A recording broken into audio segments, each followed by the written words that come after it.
दोस्तों, वर्तमान समय में कई सारे ऐसे देश मौजूद हैं जो भारत की सीमा से लगे हुए हैं। उन्हीं में से एक है भूटान। ये भारत के साथ साथ चीन की सीमा से भी जुड़ा हुआ है। ये देश काफी ज्यादा सुंदर है। इस देश में बहुत सी रोमांचक चीजें हैं जो इसकी शोभा को और ज्यादा बढ़ाती हैं। आप इसकी सुंदरता का अंदाजा इस बात से भी लगा सकते हैं कि आज तक बॉलीवुड में भी भूटान के ऊपर कई सारी फिल्में बन चुकी है। तो चलिए, क्योंकि इस वीडियो में हम आपको पूर्वी हिमालय में बसे हुए देश भूटान के बारे में कई सारे ऐसे अमेजिंग फैक्ट्स बताने वाले हैं जो आपको रोमांचित कर देंगे। दोस्तों, ये तो वैसे आप सभी को पता ही होगा कि भारत और चीन की सीमा के बीच के इलाकों में लगभग पूरा जंगल और पहाड़ी इलाका है, और ऐसा ही हाल भूटान का भी है। ये एक ऐसा देश है जिसका लगभग 70% हिस्सा जंगलों से घिरा हुआ है, और घिरा भी क्यों ना हो जब ये पूरा देश ही पहाड़ी इलाके में बसा हुआ है। भूटान की राजधानी थिम्पू है, जो कि भूटान का सबसे बड़ा शहर है। लेकिन आप जानकर हैरान होने वाले हैं कि यहाँ के लोगों का मानना है कि जितना ज्यादा जंगल होगा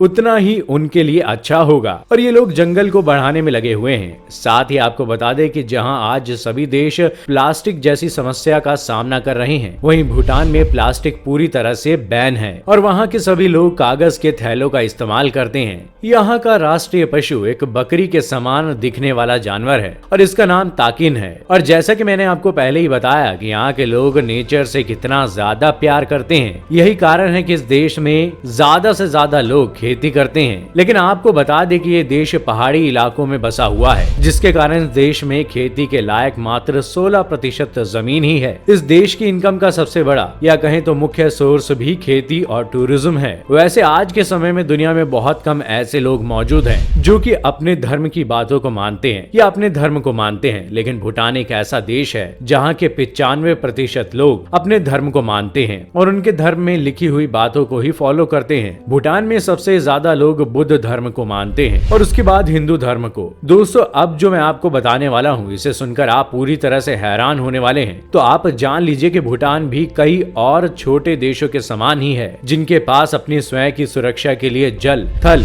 और वायु सेना उपस्थित नहीं है, और ये देश अपनी सुरक्षा के लिए पूरी तरह से भारत पर ही निर्भर करता है। और हाल ही में हुए एक सर्वे के अनुसार भूटान को दुनिया का सबसे खुशहाल देश का दर्जा दिया गया है। पर आपको बता दें कि सन 1974 के पहले तक भूटान में किसी अन्य देश के व्यक्ति का आना मना था, लेकिन 1974 के बाद इस नियम को हटा दिया गया, और आज यहाँ पर कोई भी विदेशी यात्री आ सकता है और वहाँ पर रुक भी सकता है। लेकिन इसके लिए उस विदेशी यात्री को एक दिन का 200 से $250 तक चार्ज देना पड़ता है। पर जो कि भूटान सुरक्षा के लिए भारत पर पूरी तरह से निर्भर है, इसलिए भूटान में किसी भी भारतीय को कोई चार्ज नहीं देना होता, और साथ ही भारत के लोग यहाँ बिना वीजा के भी घूम सकते हैं, और तो और बिना वीजा के यहाँ 7 दिन तक रुक भी सकते हैं। भूटान की आधी से ज्यादा सुंदरता का श्रेय हिमालय को ही जाता है, क्योंकि हिमालय के 20 सबसे ऊंचे पर्वत में से 18 पर्वत भूटान में ही मौजूद है, और भूटान का सबसे ऊंचा पर्वत गंगखर पुनसुम आज तक एक मिस्ट्री बना हुआ है, क्योंकि ये इतना ज्यादा ऊंचा है कि आज तक इस पर्वत पर कोई नहीं गया। लेकिन वहीं कुछ लोगों का मानना है कि कलाखागरी भूटान का सबसे ऊंचा पर्वत है। लेकिन ये सिर्फ मानना है, सच नहीं। लेकिन अगर आप मुझसे पूछो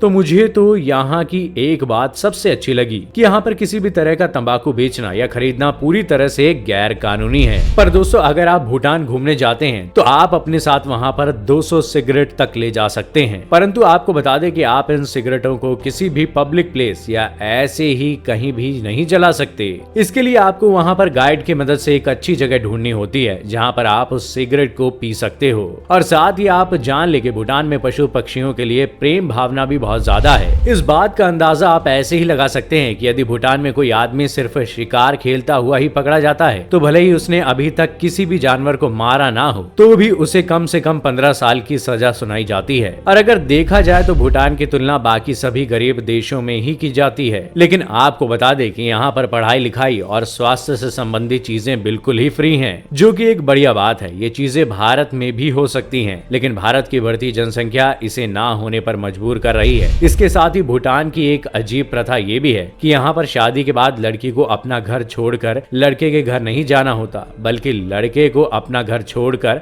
उस लड़की के घर जाना होता है। ये थोड़ी अजीब बात है, लेकिन पूरी तरह सच है। साथ ही अगर आप भूटान में किसी लुप्त प्राय प्रजाति को मार देते हैं तो इसके लिए आपको पूरी जिंदगी जेल में काटनी होगी, यानी कि उम्र कैद की सजा काटनी होगी। भूटान में ज्यादातर विदेशी यात्री वहाँ की खूबसूरती खूबसूरत और विशालकाय पहाड़ियों को ही देखने को आते हैं। साथ ही आपको थोड़ा अजीब लगेगा कि भूटान में सभी लोग अपना जन्म नए वर्ष पर ही मनाते हैं और यहाँ के लोग प्रकृति का बहुत ज्यादा मान सम्मान करते हैं। सन 2015 में भूटान ने जंगल को और भी ज्यादा बढ़ाने के लिए मात्र 1 घंटे में 50,000 पेड़ पौधे लगाए थे, जिसके लिए इन्हें Guinness book of world record में भी जगह दी गई थी। तो दोस्तों ये थी आज की हमारी वीडियो। आशा करता हूँ कि आपको ये वीडियो जरूर पसंद आई होगी, इसलिए प्लीज इसे लाइक करें और हाँ, जाते जाते चैनल को सब्सक्राइब करना बिल्कुल भी ना भूलिएगा। Thanks for watching.